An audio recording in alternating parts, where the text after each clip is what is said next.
3세 당군입니다.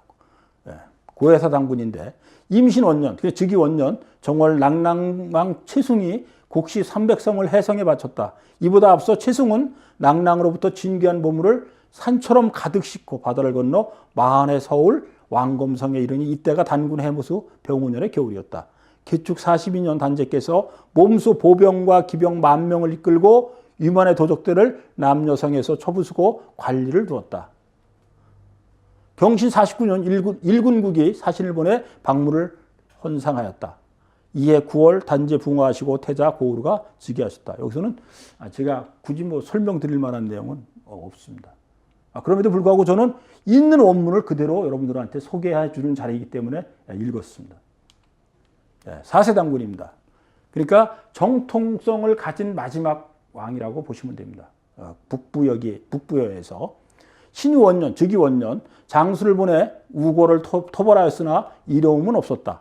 고진을 발탁하여 서암록을 수비하도록 하니 병력을 늘리고 많은 성책을 설치하여 능히 우고를 대비하는 데 공이 있었으므로 승진시켜 고구려후로 삼았다.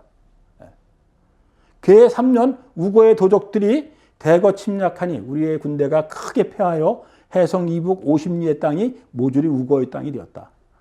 이미 상당히 어지럽고 강한 자들이라고 자기들이 믿는 강한 자들은 모두 다 나라를 세우고 이렇게 자기들의 정통성을 내세우면서 경쟁을 하던 시대라고 보시면 됩니다. 갑자 4년, 즉위 4년입니다. 단제께서 장군을 보내 성을 공격하였으나 석 달 걸려도 이기지 못하였다. 아주 어지러울 수밖에 없습니다. 병인 6년 단제가 몸소 정예군 5천을 이끌고 습격하여 해성을 격파하고 추격하여 살수에 이르러 구려하의 동쪽은 모두가 항복해왔다. 정묘 7년 목책을 자원에 설치하고 군대를 남녀에 두어 이로써 뜻하지 않은 사태에 대비케 하였다. 아주 복잡하고 어지럽고 혼란스러운 상황을 그대로 여러분들이 이해하시면 되는 겁니다. 근데 여기서 고구려후라는 지역이 나오고 있습니다. 고구려후. 고구려의 제후라는 겁니다. 그럼 고구려라는 뜻이 뭐냐면 지역 이름이었다는 것을 여기서 여러분들은 확실하게 알 수 있는 거고, 이 지역의 제후로 우고를 고진을 발탁해서 서로 싸우게 해서 이겨가지고 결국 고구려 후로 그 땅을 준 거죠.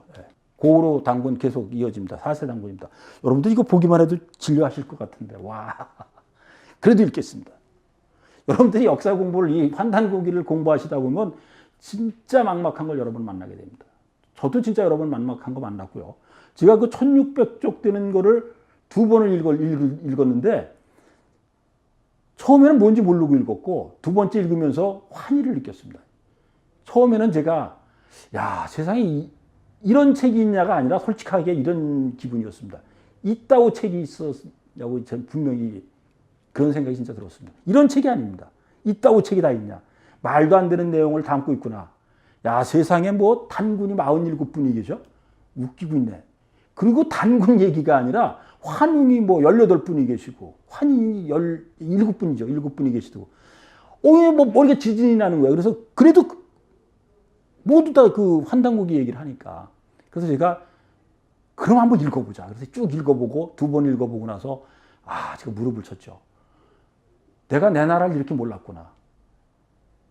그러니까 나의 조상이 그런 거 있잖아요. 여러분들 연속극 보다 보면은 그 주인공이 재벌 자식인 거 나중에 알게 되는 것처럼 엄청난 그 내 뒤에 배경이 있었던 건데 그걸 몰랐다는 거. 그 정신이 있었는데 그걸 몰랐다는 거를 너무나 안타까워했던 적이 있습니다. 여러분들 힘드시더라도 저는 읽어 내려갈 테니까, 그리고 그 문맥에서 이해 안 되는 부분 제가 설명을 드리니까 그냥 받아들이시기 바랍니다. 교유 13년. 그러니까 고구려 당군 즉위 13년입니다. 한나라가 나옵니다. 한나라. 한의 유철이 평나를 노략질하여 우고를 멸망시키더니 사군을 두고자 하여 사방으로 병력을 침략시켰다. 이에 동명국, 여기 중요한 내용이 나옵니다. 동명국 보두막한이 의병을 일으켜 가는 곳마다 한나라 침략군을 연파하였다. 중요한 내용입니다. 그러니까 부여를 제가 둘로 나눈다 그랬습니다. 4세 당군, 1세, 2세, 3세, 4세. 4세 당군까지가 정통성을 이은 거고, 다시 5세, 6세, 7세는 정통성이 다시 한번 베뀌는 겁니다. 지금으로 얘기하면, 좋게 얘기하면 역성혁명이고, 나쁘게 얘기하면 반란입니다. 반란에 의해서, 힘에 의해서 베뀌는 건데, 그것도 이제 백성이 따라가면 역사혁명이라고 얘기하는 거고, 백성도 배반하는데 힘으로 밀어붙이면 그건 반란 쿠데타라고 얘기를 하는 건데, 그건 뭐 역사에서 평가하게 되어 있습니다. 다시 한번 좀 읽습니다. 동명국 고두막한 머릿속에 두시기 바랍니다. 의병을 일으켜 가는 곳마다 한나라 침략군을 연파하였다. 이에 그 지방의 백성들 모두가 사방에서 일어나 호응함으로써, 역사혁명이죠. 제가 말씀드린 것처럼 싸우는 군사를 도와서 크게 떨쳐 보답하였다. 이게 이겼다는 겁니다. 그리고 도와줬다는 겁니다. 갑오 34년, 즉위 34년 10월 동명왕 고두막한입니다. 동명왕과 고두막한이 같은 인물이라는 것을 여기서 알 수 있습니다. 우리가 역사에서 배웠던 그 동명왕하고 분명히 차이점이 있습니다. 사람을 시켜서 고하기를 이렇게 얘기했습니다. 고두막한이 한 얘기입니다. 고두막한이 이렇게 얘기했습니다. 나는 천재의 아들인데 장차 이곳에 도읍을 정하고자 하오니 왕은 이 땅에서 옮겨가시오. 대단하죠. 왕한테 명령을 한 겁니다. 내가 진정한 천재니까 당신은 이 땅을 버리고 딴 데 가서 나라를 세우시오. 이렇게 된 겁니다. 이렇게 얘기를 하니까 고우르 단제는, 그러니까 지금 4대 단군이죠. 지금 왕으로 있는 그분은 매우 곤란해졌다고 표현했습니다. 매우 곤란해졌다. 마침내 단제는 걱정으로 병으로도 붕어하셨다. 그러니까 고두막한이 새 땅을 얻어서 이 땅을 버리고 당신은 왕의 자격이 없으니 다른 데 가서 나라를 세워서 사시오. 이렇게 얘기를 하니까 그 양반은 황당한 거잖아요. 그래서 그거 얼마나 속이 끓었겠어요. 병으로도 붕어하셨다. 붕어가 사망하셨다는 얘기고요. 그 고우르 단제 동생인 헤브루가 이에 즉위하였는데, 그러니까 고우르 단군이 사망을 하자 동생이 즉위한 겁니다. 헤브루입니다. 헤브루가 즉위하였는데 동명국 고두막한입니다. 주시하라고 그런 인물입니다. 여전히 군대를 앞세워 이를 위협하기를 끊이지 않아 군신이 매우 이를 어렵게 여겼다. 그러니까 왕이 사망을 해서 당신 나라를 다른 데 가서 차려라. 여긴 내 땅이다. 당신 사라져라. 그러니까 그 양반이 그걸로 걱정을 하고 끌탕을 하다가 사망을 했는데, 그 자리를 이어서 동생이 다시 왕이 된 겁니다. 다시 왕이 되었는데 그거를 거기에도 계속 밀어붙여서 당신도 떠나라 얘기하게 한 겁니다. 고두막한이. 동명국 고두막한이. 이때 국상인 아람불이 이제 그 우리나라 고대에 있어서는 최고의 재상이었었던 것으로 보입니다. 이 아람불이라는 인물이 정치도 잘했고, 그 다음에 그 전체 형세를, 국제 정세나 그 국가 정세를 읽어내는 것이 아주 대단한 능력이 있었던 분으로 판단이 되는데, 이 아람불은 여러 군데 다른 데서도 나옵니다. 이 양반이 이렇게 얘기합니다. 통하의 물과 가섭의 벌판에 땅이 있다. 동명국과 고두막한이 왕한테 너 떠나라 그러니까 다른 땅이 있다. 이렇게 땅이 있는데 땅은 기름지고 오국은 썩 잘 됩니다. 서울을 둘만한 곳입니다. 그러니까 다른 데 가서 살도록 하십시오라고 이 양반이 중간 역할을 한 거죠. 그러니까 지금 왕이 있는데 그 왕의 동생이 다시 즉위를 하니까 그 왕한테 다시 얘기를 하니까, 동생이 즉위를 했는데 그분한테 이렇게 얘기를 하니까 그분이 이제 자리를 떠나서 간 겁니다. 이를 가서본 부여라 하며 또는 동부여라고도 한다.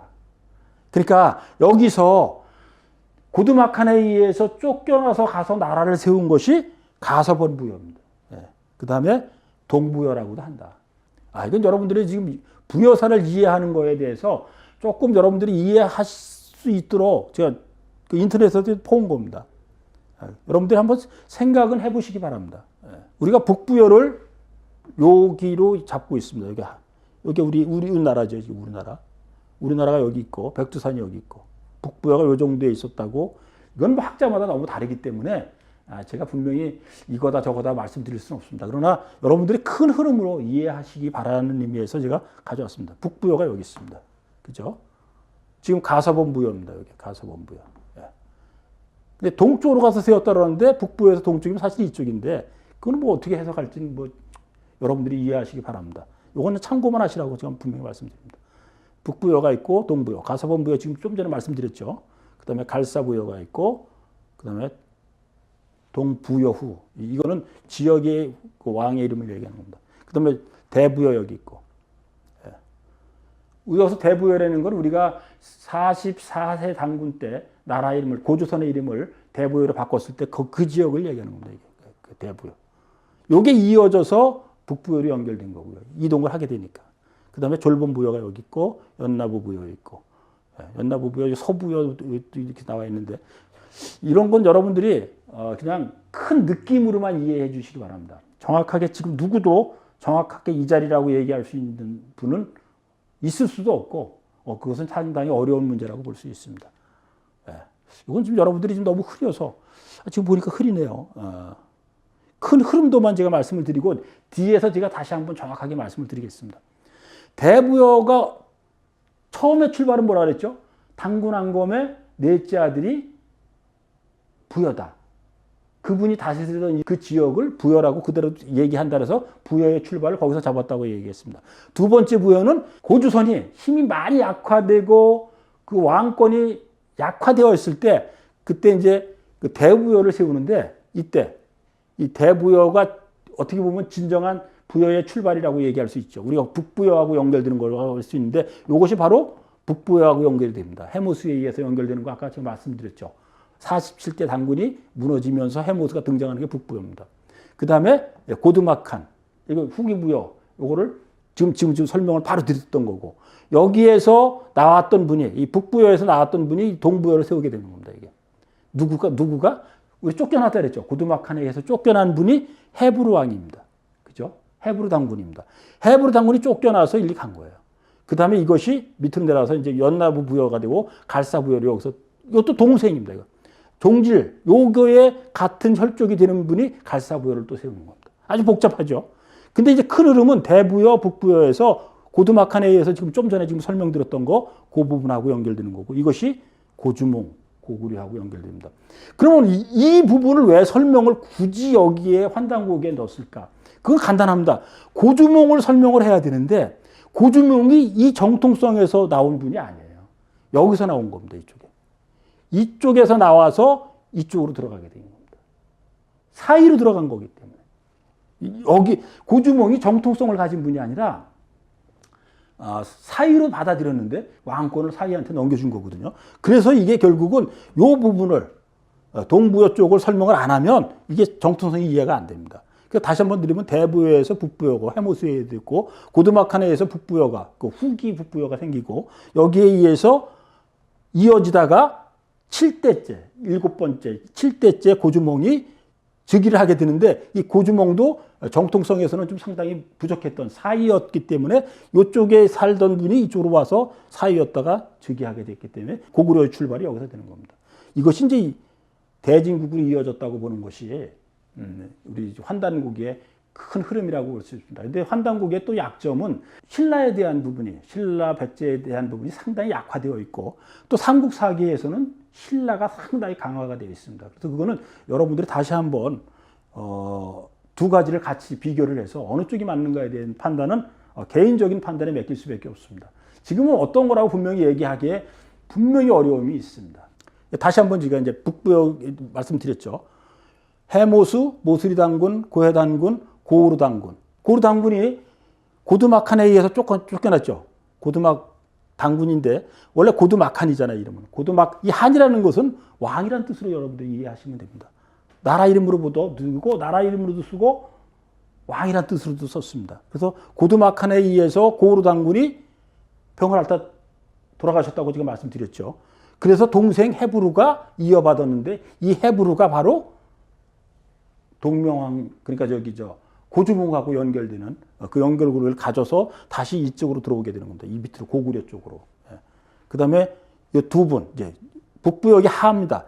고두막한과 공우서 당군에 대한 얘기가 북부역이 하에 해당이 됩니다. 여러분들도 제가 설명을 이렇게 드리는데 여러분들 이해가 탁탁탁 오지는 않으실 거예요. 왜냐하면 전체를 다 이해하는 거가 그렇게 쉽지가 않습니다. 제가 또 한마디 이렇게 한 번 설명드려가지고 이해한다 그러면 이미 다 알고 있으실 정도가 돼야지 이것이 가능한 거기 때문에 쉽지 않으니까 한번 여러 번 제가 이 방영한 거를 다시 한번 앞에서 다 본 다음에 다시 한번부터 돌려보면 조금 더 이해하기 쉬울 수 있습니다. 북부여기에 대해서. 그리고 환단고기를 직접 한번 읽어보시면 더구나 큰 효과를 보실 수 있습니다. 그렇지 않고서는 북부여에 대한 얘기, 단군조선에서 고구려로 이어지는 그 연결점을 이해하기가 분명 쉽지 않습니다.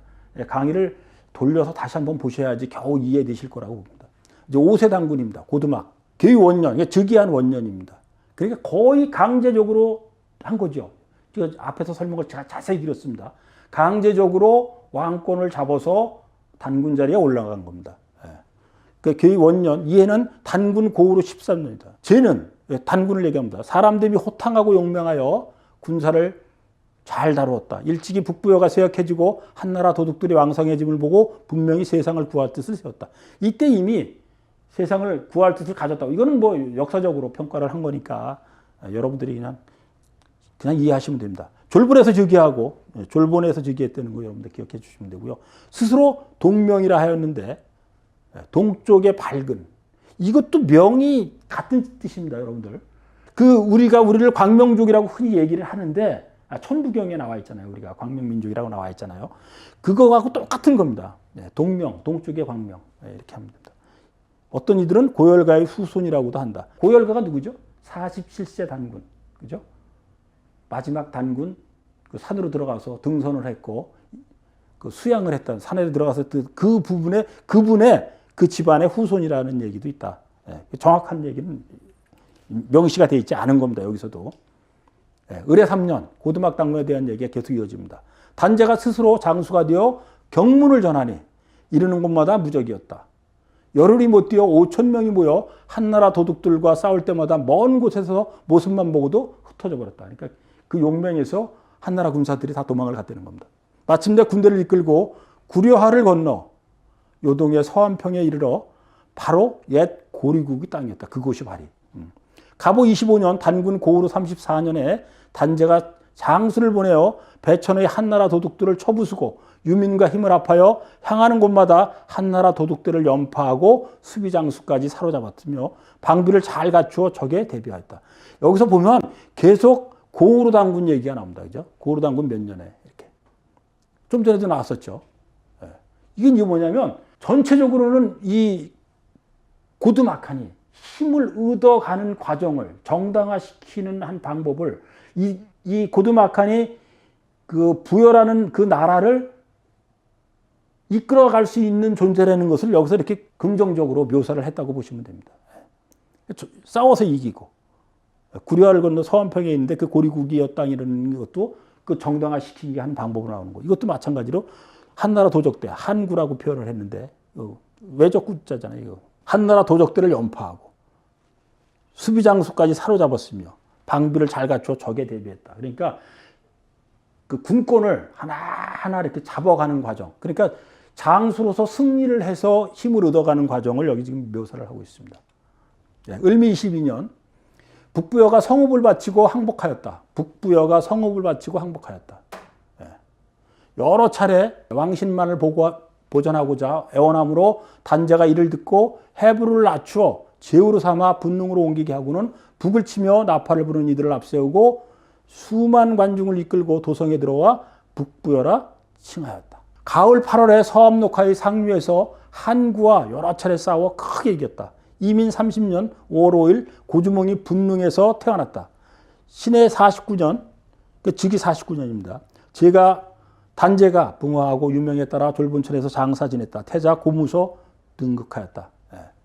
여기서도 뭐 제가 굳이 하나하나 설명드릴 만한 내용은 여기서는 없다고 볼 수 있습니다. 고주몽이 분능이라는 장소, 이 분능도 좀 찬응이라고도 표현을 하고 분능이라고도 얘기하고 그러는데 그런 그 지명에 대한 거는 제가 자제를 하도록 하겠습니다. 6세 단군입니다, 이제. 그러니까 마지막 단군입니다. 북부여의 마지막 단군입니다. 임술 원년 단제가 졸본천에서 즉위하고는 백악선에서 장로들과 함께 모여 사례에 따라 널리 하늘에 제사할 것을 약속하시니 모두가 크게 기뻐하였다. 단제는 태어나면서부터 신과 같은 덕이 있어 능히 주술로서 바람과 비를 불러 잘 구제함으로 민심을 크게 얻어 소해무수라 불렸다. 이때 한나라의 오랑캐들이 요하의 왼쪽에서 널리 소란을 피웠으니 여러 차례 싸워서 크게 이겼다. 개해 2년 단제가, 제가는 단제입니다. 단제. 단군이 영보탑을 순시하시다가 흰노로를 얻었다. 그해 10월 단제가 붕어하고 고주몽의 유언에 따라 대통을 이었다. 이제 이해가 되시죠? 6번째 다음이 고주몽입니다. 근데 그게 어디? 그 앞에서 설명드렸던 거 그대로인데 뒷부분에 다시 한번 제가 설명을 드리도록 하겠습니다. 이때까지도 그러니까 내가 국권을 가지고 상당히 동북아 전체가 어지러운 상황이었기 때문에 하늘에 제사하는 것을 여기서 약속했다는 거가 특별한 얘기라고 보실 수 있습니다. 황제고 내가 왕이면 당연히 제사를 지내야 되는 겁니다. 근데 제사를 지낸다는 것은 주변국에서 뭘 의미하는 거죠? 나하고 한판 싸워보겠다는 것을 선언하는 거하고도 마찬가지일 수 있습니다. 왜냐하면 그 왕권을 가졌다는 것은 정통성을 가지는데 정통성을 가진 건 한 사람밖에 정통성을 가질 수가 없습니다. 하늘에서 내린 왕이어야지만 되는데 그것을 선언할 수가 없는 겁니다. 선언할 수 없는 상황이었는데 여기에 하늘에 제사하겠다. 그건 선언한 거거든요. 그러니까 모두 다 즐거워했다는 얘기가 그래서 나오는 겁니다. 누구도 선언할 수 없고 여러 나라가 여러분들이 쉽게 생각을 하면 이렇게 될 수 있습니다. 고조선이 세 개로 쪼개져 있다고 지금 얘기를 하는데 북부여가 출발했어도 세 나라는 그대로 있는 겁니다. 막조선과 번조선이 그대로 있는 거고 진조선만이 북부여가 됐다고 가상을 하신다면 그럼 그 밑에 다른 나라들은 또 얼마나 많이 있었어요. 그 나라들이 전부 다가 내가 최고라고 얘기하고 있는 상황이니까 하늘에 제사를 지낼 수가 없는 겁니다. 그래서 모두가 제사 지낸다 그러니까 기뻐한 겁니다. 야, 우리가 이제 힘을 얻었구나 하는 생각을 갖게 되는 겁니다. 그 다음에 여기서 이제 마지막 관심을 가져야 될 것이 단제가 그러니까 고무서 당군이 사망하고 고주몽이 등장하게 되는 겁니다. 고주몽이 설명이 돼야지 북부여기가 완성이 되게 됩니다. 그래서 결국은 북부여기만을 설명할 수가 없지. 그 정통성을 그것만으로 설명할 수 없는 부분이 있어서 다른 부분들이 여기 계속 나오게 되는데 한번 보시면 고주몽에 대한 이야기가 이제 여기서 나오기 시작합니다. 이보다 앞서 단제는 아들이 없었다. 아들이 없는 겁니다. 그러니까 고주몽이 어떻게 됐다 그랬죠? 제가 좀 전에 설명을 드렸을 때 사이로 들어가서 왕이 되어서 고구려라는 나라 이름으로 정통성을 가지고 출발했다고 제가 말씀을 드렸습니다. 그래서 여기 있는 그 내용입니다. 바로 단군은 마지막 단군을 얘기하는 겁니다. 6번째 단군입니다. 아들이 없었는데 고주몽을 보고 사람이 범상치 않음을 느끼고는 딸로서 아내를 삼게 하였는데 이에 이르러 즉위하니 이해의 나이가 23살이었다. 23살에 고주몽이 왕으로 등극을 하게 되는 겁니다. 이때 부여인이 고주몽을 죽이려 하였는데 왜 죽이냐면 자기보다 힘이 센 사람이 있으면 당연히 정치적으로다가 밀어붙여서 서로 정권을 잡기 위한 그 경쟁을 얘기하는 겁니다. 부여인이 고주몽을 죽이려 하였는데 오이, 말이, 협보 등 세 사람과는 덕으로서 사귄 친구여서 어머님은 말씀을 따라서 길을 떠나 분릉수에 이르렀다. 그러나 건너라고 하여도 다리가 없어 뒤쫓아오는 군사들에게 몰릴까 두려워하여 물에 고하기를 고주몽이 얘기한 겁니다. 나는 천재의 아들이다. 늘 얘기하는 것은 천재 아들이라는 것을 중요하게 합니다. 동아시아 국가, 이 우리가 얘기하는 아시아 국가의 핵심은 천재라는 것이 제일 중요한 겁니다. 왕의 그 권한은 하늘로부터 받았다는 것을 인정받아야지만 가능한 거고 그것이 통치의 정통성을 확보하는 겁니다. 그렇지 않으면 제국으로 들어갈 수밖에 없는 건데 그래서 모든 역사가 왜곡되는 첫 번째 이유는 그것을 내가 가져야 되는 겁니다. 그 역사를 가져야 되기 때문에 서로 하늘의 제사를 지낼 수 있다는 건 그 역사, 우리가 환국, 단국, 고조선으로 이어지는 그 역사의 정통성에서 내가 진짜 적자다. 확실한 사람이다. 거기에 자식이라는 것을 확인을 받아야지만 가능한 거기 때문에 여기서도 똑같이 얘기하는 겁니다. 고주몽도. 나는 천재의 아들이요. 하백의 외손인데 오늘 도주함에 있어 추격병은 다가오고 있는데 어찌하란 말인가. 이렇게 얘기를 하니까 여러분들이 그 역사책에서도 보고 그 동화책에서도 많이 보던 내용이 여기 나옵니다. 물고기 자라가 이렇게 딱 떠올라 다리를 만들어 주몽이 건너가자 물고기와 자라는 다시 흩어졌다. 잘 아시죠? 다리 만들어주고 그 위로 지나가고 나니까 흩어진 거. 이 내용이 여기입니다. 그러니까 고주몽의 친한 친구 3명이 있었는데 오이, 말이, 협보인데 이들이 아주 그 국가를 탄생시키는데 중요한 역할을 하게 되는데 이때 어머니의 이야기에 의해서 도피를 하게 됩니다. 죽이려고 그러니까 도피를 하게 되는 거. 도피를 하는 과정에서 지금 말씀드렸던 것처럼 나는 천재 아들이라고 선언을 하고 그 다음에 물고기하고 자라가 떠올라서 그걸 지나간 다음에 지나고 나니까 그게 사라져서 추격을 더 이상 안 받았다는 내용이 나오는 겁니다. 고주몽을 정통성을 인정하려고 그러는 의도들이 여기서 보이고 있습니다. 근데 나이는 불과 23살이었다는 겁니다. 가서분 무효가 나오게 됩니다. 이것은 왜 나오냐면 고주몽의 정통성을 인정을 해야 되고 그 다음에 고주선이 어떤 인물이라는 것을 인정이 돼야지만이 고구려를 이끌어 나가는 그 힘을 받은 존재라는 것을 설명할 수밖에 없습니다. 왜냐하면 북부여에서 탄생한 존재가 아니기 때문에 이런 설명이 다른 부여에 대한 설명이 나올 수밖에 없고 우리가 복잡하게 되는 겁니다. 그러니까 가서본 부여 때 얘기합니다. 헤브로 왕이 아까 헤브로 여러분들 이해되세요? 구두마칸에 의해서 쫓겨나게 되죠. 그 쫓겨나서 나라를 세웠다 그랬잖아요. 그 가서본 그게 가서본 부여입니다. 그 동부여라고 얘기하는 거고 이 부여가 근데 이거 참 재밌는 거는 제가 지역에 대한 얘기를 안 한다고 말씀을 드렸는데 여기 보면은 동부여가 여기에 있습니다. 그 다음에 여기 설명을 어떻게 해요? 대부여는 여기에 있고 아까 제가 설명을 드렸지만 이거 저는 어떻게든지 진짜 설명을 할 수가 없습니다. 누구도 설명할 수 없을 거예요 아마. 판단은 여러분들이 하시라고 제가 분명히 말씀드렸습니다. 이제 그 헤브로 왕에 대한 얘기입니다. 이분이 나올 수밖에 없는 거예요 결국은. 이분이 쫓겨가서 약자로서 나라 같지 않은 나라 조그만 나라 하나 세웠는데 그럼에도 불구하고 북부 여기를 설명할 때 고구려까지 연결되는 걸 더구나 설명을 하려고 그러면 이 부분이 있을 수밖에 없습니다. 그래서 그 부분이 여기 이제 설명이 나오는 겁니다. 을미원년 왕은 북부여 때문에 제약을 받아 가서본 혹은 분릉이라고도 하는 곳으로 옮겨서 살았다. 그래서 가서본 부여입니다. 이게. 오곡이 잘 되었는데 특히 보리가 많았고 또 범, 표범, 곰, 이리 따위가 많아서 사냥하기 편했다. 정의 3년, 즉위 3년입니다. 헤브로 왕입니다. 국상 아람불에게 명하여 널리 잘 먹여주고 따뜻하게 살 곳을 주며 또 밭을 주어 경작하게 하니 몇 해 안 되어 나라는 풍부해지고 백성들은 풍족해졌다. 필요할 때마다 비가 내려 분능을 기름지게 하는지라 백성들이 왕에게 정춘의 노래를 지어 불렀다. 여기 특별한 내용은 없습니다. 거기는 여기에 이제 특별한 내용이 이제 들어갑니다. 고주몽에 대한 설명이 아주 구체적으로 나옵니다. 역시 마찬가지로 헤브로 왕 때를 얘기하는 겁니다. 이민 8년, 헤브로 왕 8년입니다. 하백녀 유하부인. 그러니까 고주몽을 설명하다 보면은 왕의 정통성하고는 그렇게 관계가 없습니다. 여러분 이해가 되는 거가 여기서 바로 되는데 먼저 읽어보고 설명하겠습니다. 하백녀 유하부인이 고주몽의 어머니라는 걸 머리에 두시고 이걸 받아들이시기 바랍니다.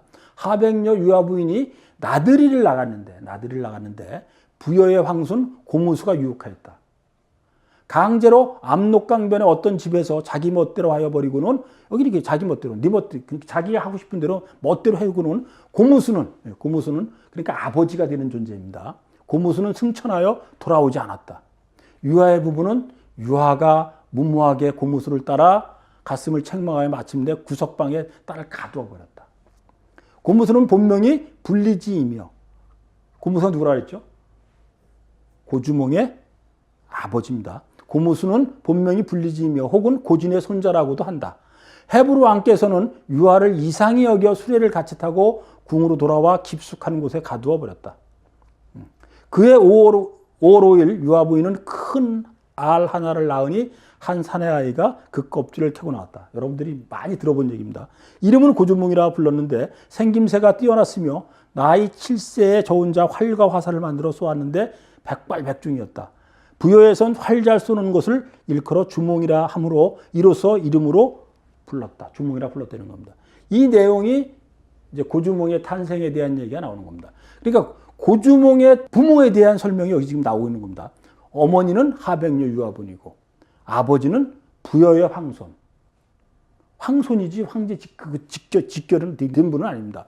고무수가 두 분이 만났는데 유혹을 해서 거의 만나자마자 합궁을 했고 합궁을 하고 나서 고무수는 승천해서 가버렸다고 합니다. 이 당시는 여러분들이 우리의 그 한민족 역사를 흔히 얘기할 때 고구려 백제 신라 특히 그 부분을 얘기할 때 보면 다 알로 태어나는 것들이 있는데 이것에 대한 거는 다른 분이 강의한 게 있습니다.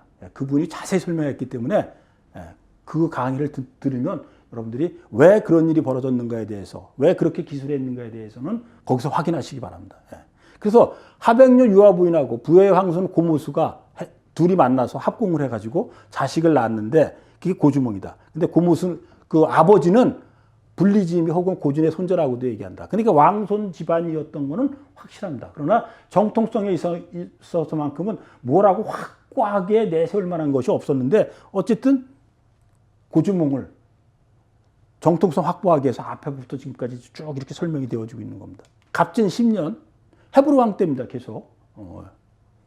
왕은 늙도록 아들이 없어 어느 날 산천에 제사 지내고 아들이 있기를 빌었더니 타고 있던 말이 고년에 이르자 큰 돌을 마주보고 눈물을 흘렸다. 왕은 이를 이상히 여겨 사람들을 시켜 큰 돌을 굴리게 하였더니 어린애가 있었는데 금색의 개구리 모양이더라. 왕은 몹시 기뻐하며 말했다. 이 아이야말로 하늘이 나에게 내리신 아기로다. 곧 거두어 기르니 이름을 금하라 하고 장성하여 태자로 책봉하였다. 임술 28년 나라 백성들이 고주몽을 가리켜 나라에 이름이 없는 인물이라 하여 그를 죽이려 하였다. 그러니까 음해하는 자들이 고주몽을 죽이려 하였다. 고주몽은 어머니 유아분의 명을 받들어 동남쪽으로 도망하여 염리대수를 건너 졸본천에 이르렀다. 이듬해 새 나라를 세우니 이것이 고구려의 시조가 된다. 기후 39년 헤브리 왕이 죽고 태자 금하가 즉위하였다. 사이가 된 겁니다. 예. 이해되시죠? 이 내용들은 여러분들이 저보다 더 잘 알고 계실 거로 알고 있습니다. 우리가 연속극 같은 데서도 많이 나왔고 책에도 많이 언급이 되어 있습니다. 이렇게 아까 제가 설명드린 것처럼 물고기하고 자라가 떠올라가지고 길을 가게 하고 그래서 살아남아가지고 여기까지 연결돼가지고 고구려를 개국하게 되는 것에 대한 설명입니다. 그래서 제가 다시 한번 설명드리면 확실한 거는 고구려를 개국한 고주몽을 정당화시키기 위해서 그리고 그를 설명하기 위해서는 북부여만으로 안 됐기 때문에 다른 부여들이 여기서 탄생이 돼서 나왔다고 제가 말씀드렸습니다. 2세 금화 제41년 예, 가서본 부여입니다. 금화연제 사신을 보내 고구려의 특산물을 바쳤다. 요게 제가 조금 잘못 설명을 드렸는데 여기서 나온 이 금화하고 고주몽하고는 연결이 다르게 되는 걸 여기서 확인할 수 있습니다. 그 부분은 제가 뒷부분에서 다시 한번 제가 설명을 드리겠습니다. 갑신원년, 즉위원년 왕이 사신을 보내 고구려의 특산물을 바쳤다. 정유 24년 유아 부인이 돌아가셨다. 고구려는 호위병 수만으로 졸본으로 모셔와 장사를 지냈는데 황태우의 예로서 상 같은 능을 만들고는 곁에 묘사를 짓게 하였다. 갑인 41년 왕이 돌아가시니 태자 대소가 즉위하였다. 이렇게 해서 왕위가 금방 문제가 그 당시에 상당히 있었던 것 같아요. 병이 있었던지 어떤 큰 문제가 있어서 사망을 하게 되고 금방 붕어라고 그러죠. 이렇게 이제 변화가 되는데 이때 아주 짧은 기간에 결국은 됩니다. 3세 대소 단군을 이해하게 되면 더 확실하게 이해하게 됩니다. 을묘 원년 봄 정월에 왕은 사신을 고구려에 보내 고구려 얘기가 계속 나오죠. 이 얘기는 결국은 북부여를 고구려로 표현했다고 저는 그렇게 보는데 그거는 제가 장담을 할 수 없습니다. 네.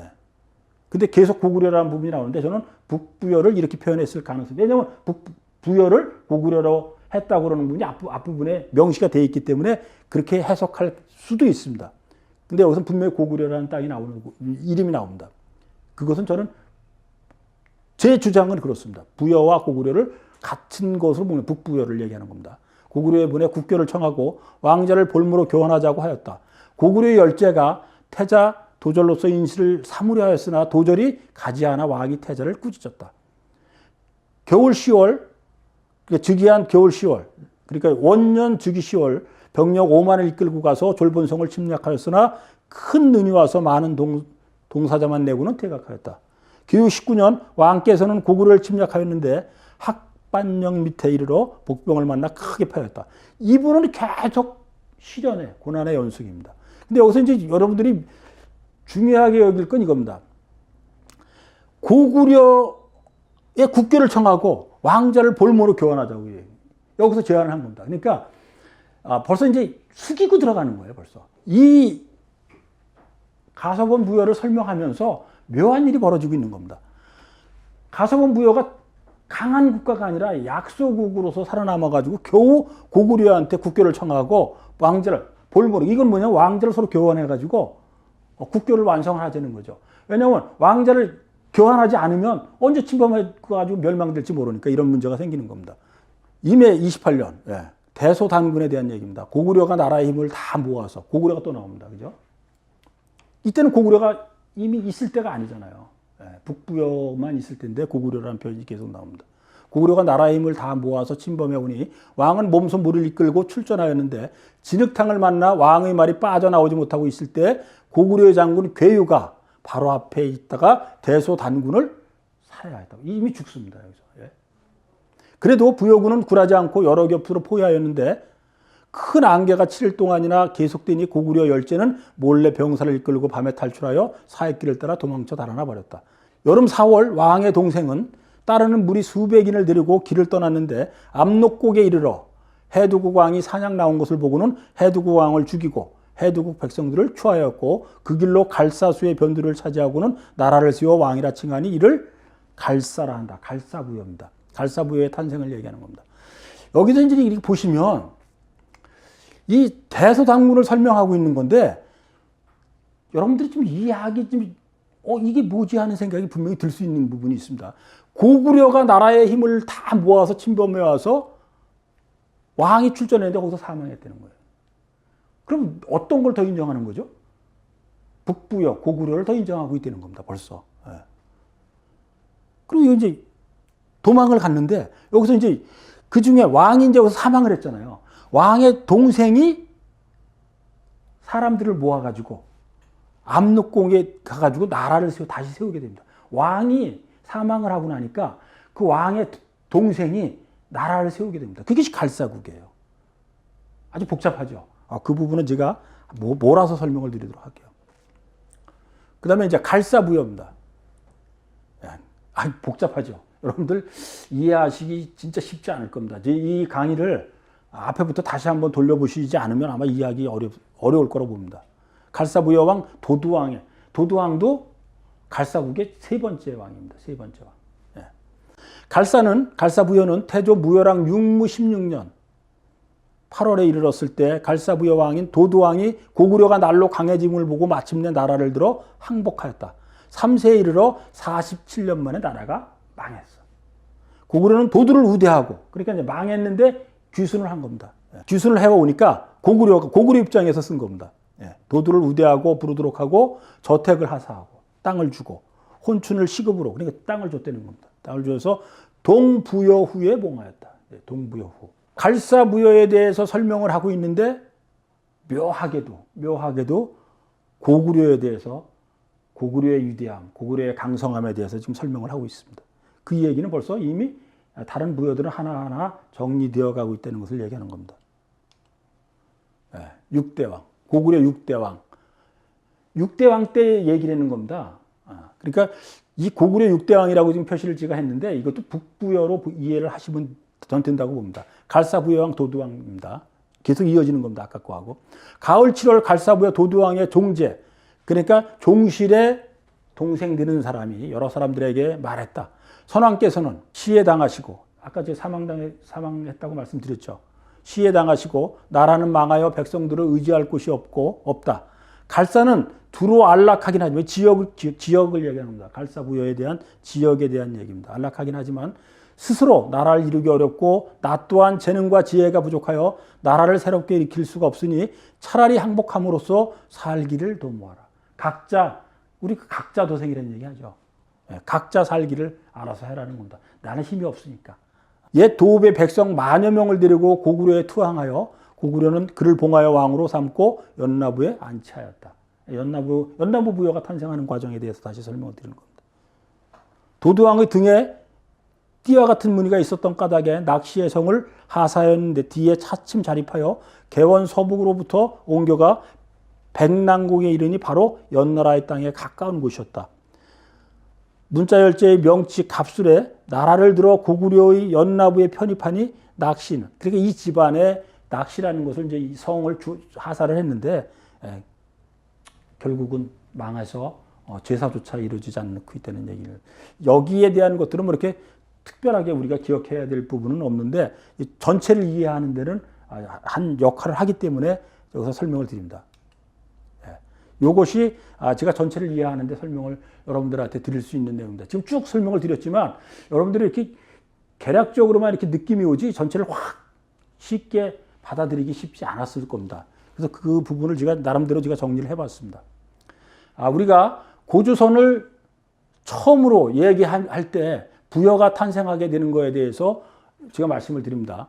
대부여가 이때 탄생을 하죠. 44세 당군 때, 구물당군 때 대부여가 탄생을 해서 부여로 대부여라는 이름으로 고조선이 47대까지 옵니다.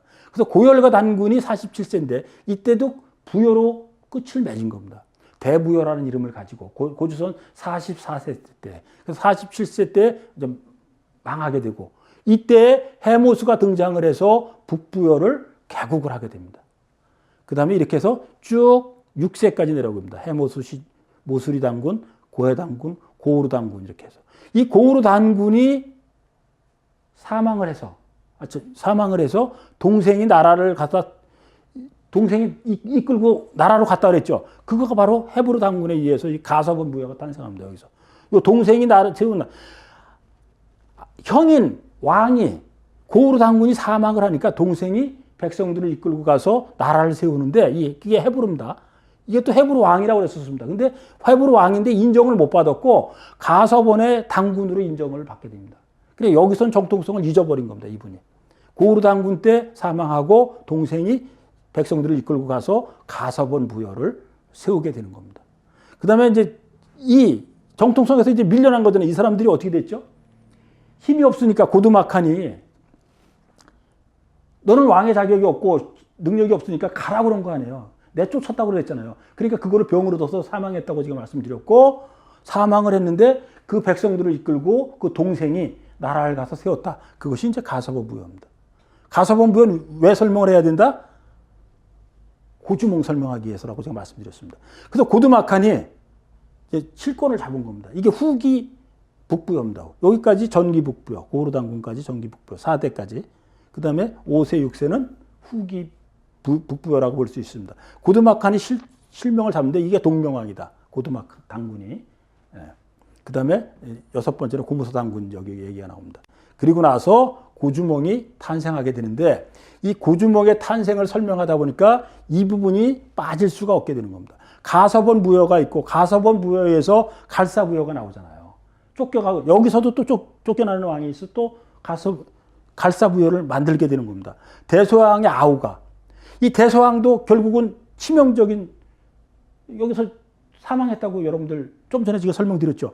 대소왕 세 번째 3세가 되는 가서본 부여의 시조는 고우르 단군의 동생 헤브르라고 말씀드렸잖아요. 이 헤브르 단군이 나라를 가서본을 세웠고 그 다음에 두 번째, 세 번째가 돼서 이 대소왕도 사망을 하고 그 다음에 갈사부여가 여기서 이제 쪼개져서 나오는 거예요. 이게. 그래서 이 갈사부여를 설명하지 않으면 무슨 문제가 되냐면 또 이 고주몽하고 연결되기 때문에 그것이 문제가 되는 거예요. 근데 금왕 여기서 2세 때 고주몽이 탄생했다는 겁니다. 헤브르 단군이 있었고 저기서 헤브르가 나왔잖아요. 헤브르 단군이 있었고 그 다음 왕이 금왕인데 이때 고주몽이 그 지역에서 탄생했다. 그래서 이 사람이 다시 이 북부여의 그 사이로 들어가서 고구려를 만들게 되고 고주몽이라는 이름을 실질적으로 얻게 되는 그걸 가지고 어디 가서 설명을 드린 겁니다. 그러니까 이 정통성은 여기에 있었는데 이 정통성에서 벗어나 있는 고주몽을 설명하기 위해서 이런 부여들을 설명할 수밖에 없는 이런 상황이 바로 북부여이라고 볼 수 있습니다. 그러니까 상당히 혼란스러웠고 어떤 부여를 정통성으로 받아들이느냐가 역사 기술하는 사람 입장에서는 상당히 어려웠을 것으로 보입니다. 그래서 이런 방법을 기울여서 이런 정통성만으로 이어지지 못하고 다른 부여까지 같이 설명을 하면서 우리의 고조선과 고구려를 이어주는 큰 역할을 여기서 찾았다고 저는 생각을 합니다. 예. 그리고 여태까지 진짜 복잡하고 어려운 것들 여러분들이 공부하셨습니다. 아마 그 환단고기를 이해하는데 가장 어려운 부분이 바로 여기에 있을 거라고 봅니다. 그래서 제가 쭉 지금까지 북부여기까지 말씀을 드렸는데 제가 다음 해는 그 태백일사에 대해서 설명하는데 태백일사가 사실은 진국입니다. 전체의 70%를 차지하는 것이 태백일사인데 태백일사는 결국은 한민족의 정신과 그 역사의 정통성을 이해하는데 가장 핵심이라고 얘기할 수 있습니다. 그것을 제가 환단고기를 조선하느냐고 아마 제가 강의를 더 이상 못할 것 같습니다. 아마 내년 정도에 제가 시간이 나면 다시 뵙기로 하고 여기서 마치기로 하겠습니다. 예, 감사합니다.